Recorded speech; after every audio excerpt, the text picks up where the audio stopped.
Madame la Présidente, Madame la Ministre, mes chers collègues, parler de la fin de vie, c'est d'abord parler de la vie, car c'est aimer la vie résolument.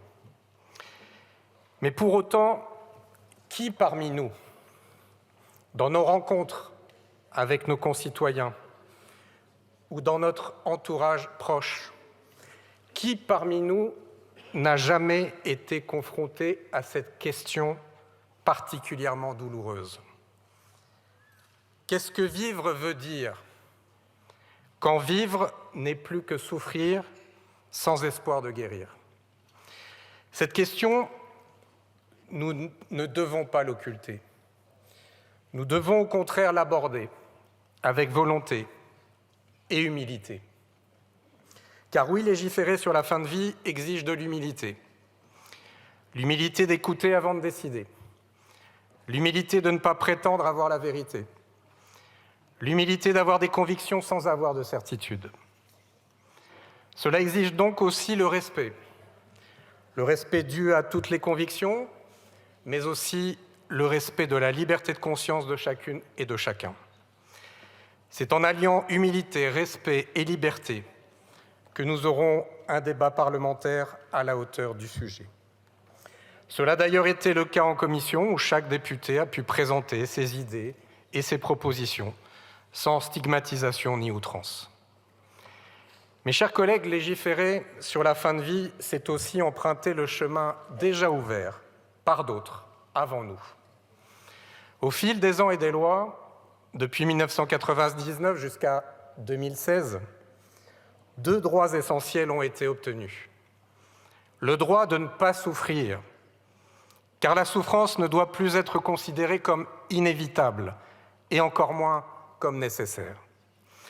Et le droit de ne pas subir, c'est-à-dire le droit de dire stop à un traitement et de dire non à l'acharnement.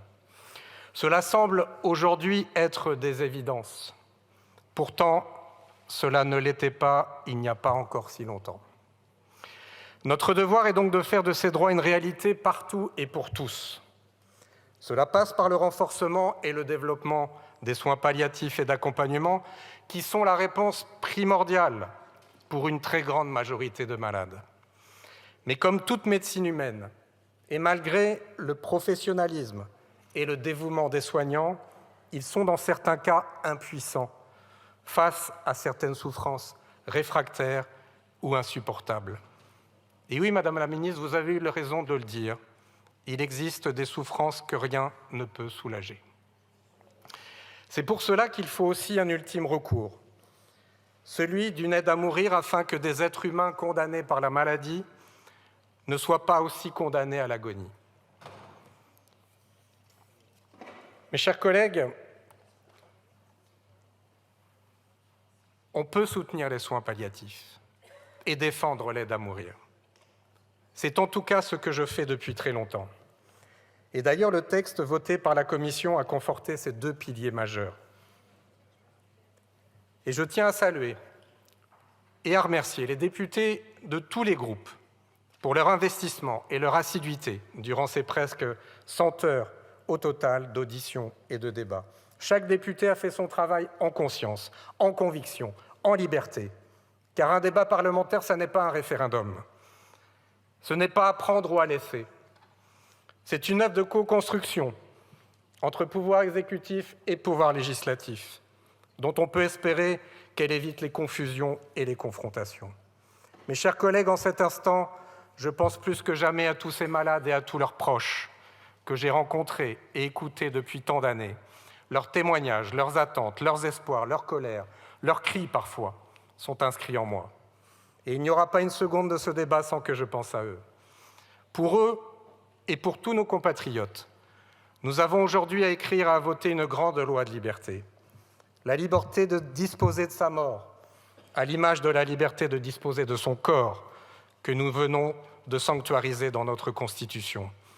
Nous avons à écrire et à voter une grande loi d'égalité, l'égalité qui permettrait de ne plus avoir à s'en remettre à la clandestinité ou à l'exil pour pouvoir éteindre la lumière de son existence.